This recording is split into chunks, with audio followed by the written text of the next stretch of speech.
ಇದು S1 India news ನ exclusive ವರದಿ. ಇದು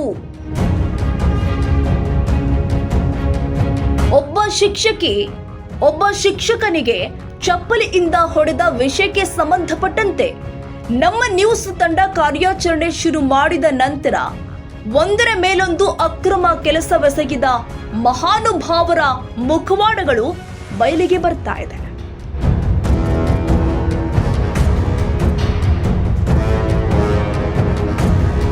ಇದು S1 ಇಂಡಿಯಾ ನ್ಯೂಸ್. ಅಪರಾಧಿಗಳು ತಪ್ಪಿಸಿಕೊಳ್ಳಲು ಸಾಧ್ಯವಿಲ್ಲ.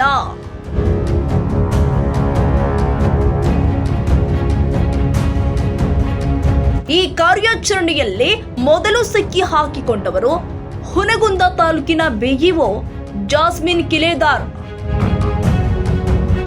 ನಂತರ ಐಡಿಯಲ್ ಎಜುಕೇಶನ್ ಸೊಸೈಟಿ ಹೆಸರಲ್ಲಿ ಕೊಟ್ಟಿ ದಾಖಲಾತಿಗಳನ್ನ ಸೃಷ್ಟಿಸಿ 7 ಶಾಲೆಗಳನ್ನ ಅನುದಾನಿತವನ್ನಾಗಿ ಮಾಡಲು ಹೊರಟ ಇಳಕಲ್ ನಗರದ ಬಾವುದ್ದೀನ್ ಕಾಜಿ. ನಂತರ 7 ಶಾಲೆಗಳನ್ನ ಅಕ್ರಮವಾಗಿ ಅನುದಾನಿತವನ್ನಾಗಿ ಮಾಡಲು ಸಾಥ್ ಕೊಟ್ಟಂತಹ ಅಲ್ತಾಫ್ ಬಿಳೆಕುದರಿ.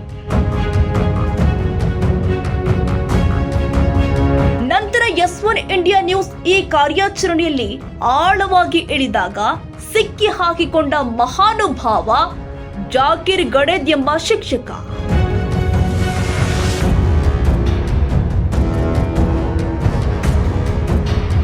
ಈ ಶಿಕ್ಷಕ ತಾನು ಒಬ್ಬ ಸರ್ಕಾರಿ ಶಾಲೆಯ ಶಿಕ್ಷಕ ಅಂತ ಮರೆತು ರಾಜಕೀಯ ಮಾಡಿ ಓಟುಗಳನ್ನ ಖರೀದಿ ಮಾಡಿದ ವಿಷಯ ಕೂಡ ಬಯಲಾಯಿತು.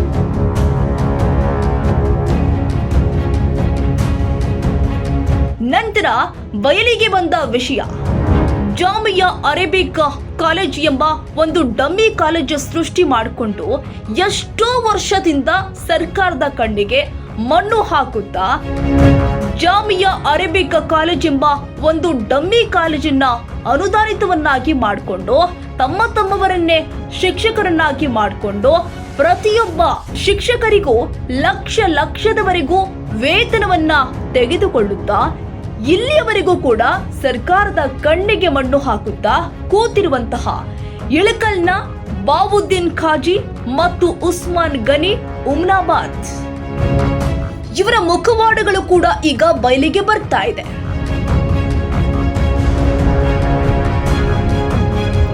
ಜಾಮಿಯಾ ಅರೇಬಿಕ್ ಕಾಲೇಜ್ ಎಂಬ ಈ ಡಮ್ಮಿ ಕಾಲೇಜಿಗೆ ಯಾವ ಶಿಕ್ಷಕರು ಇದ್ದಾರೆ ಮತ್ತು ಅವರಿಗೆ ಎಷ್ಟು ವೇತನವಿದೆ ಮತ್ತು ಈ ಶಿಕ್ಷಕರು ಎಷ್ಟು ವರ್ಷದಿಂದ ಸರ್ಕಾರದ ಕಣ್ಣಿಗೆ ಮಣ್ಣು ಹಾಕುತ್ತಾ ಸಂಬಳವನ್ನ ತೆಗೆದುಕೊಳ್ತಾ ಇದ್ದಾರೆ ಮತ್ತು ಈ ಜಾಮಿಯಾ ಕಾಲೇಜಿನಿಂದ ಎಷ್ಟು ಶಿಕ್ಷಕರು ನಿವೃತ್ತಿಗೊಂಡು ನಿವೃತ್ತಿ ವೇತನ ತೆಗೆದುಕೊಳ್ತಾ ಇದ್ದಾರೆ ಎಂಬ ಪರಿಪೂರ್ಣ ಮಾಹಿತಿಯನ್ನ ಅತಿ ಶೀಘ್ರದಲ್ಲಿ ತಮ್ಮ ಮುಂದೆ ತರ್ತಾ ಇದ್ದೇವೆ. ನಂತರ ಈಗ ಬಯಲಿಗೆ ಬಂದ ವಿಷಯ, ಡೆಪ್ಯುಟೇಷನ್ ನೆಪದಲ್ಲಿ ತನ್ನ ಶಾಲೆಯನ್ನ ಬಿಟ್ಟು ಆ ಶಾಲೆಯಲ್ಲಿ ಕಲಿತಾ ಇರುವಂತಹ ಸಣ್ಣ ಮಕ್ಕಳಿಗೆ ಮೋಸ ಮಾಡಿ ಯಾವುದೇ ಬಿಇಒ ಪರವಾನಗಿ ಇಲ್ಲದೆ ಬೇರೆ ಶಾಲೆಗೆ ಡೆಪ್ಯುಟೇಷನ್ ನೆಪ ಮಾಡಿಕೊಂಡು ಹೋಗಿರುವಂತಹ ತಪಸ್ಸುಮುಲ್ಲಾ.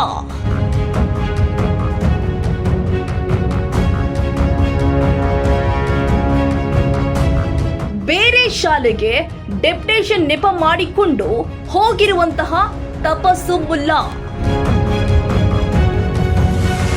ನಂತರ ಇದಕ್ಕೆ ಸಂಬಂಧಪಟ್ಟ ಶಿಕ್ಷಣ ಇಲಾಖೆಯ ಇನ್ನೂ ಕೆಲವು ಅಧಿಕಾರಿಗಳ ಮುಖಗಳನ್ನು ಕೂಡ ತಮ್ಮ ಮುಂದೆ ತರುತ್ತಾ ಇದ್ದೇವೆ. ಇದು S1 ಇಂಡಿಯಾ ನ್ಯೂಸ್. ಅಪರಾಧಿಗಳು ತಪ್ಪಿಸಿಕೊಳ್ಳಲು ಸಾಧ್ಯವಿಲ್ಲ.